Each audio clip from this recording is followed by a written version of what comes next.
দেখুন বন্ধুরা, মানুষের মাথায় যে কত রকমের বুদ্ধি আর মানুষের ভেতরে যে কত রকমের মেধা আছে সেটা এই ভিডিওটা দেখলেই বুঝতে পারবেন। এই বাড়িওয়ালার কাজটা একবার দেখুন।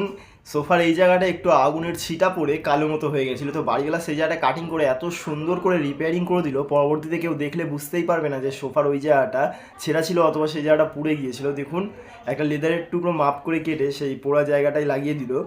তারপরে একটু আঠা নিয়ে ভেতরে লাগিয়ে আবারও সেই লেদারের টুকরোটা দিয়ে ওপর থেকে আঠা মেরে দিল যাতে জায়গাটা ভালোভাবে ক্লিন হয়ে যায়।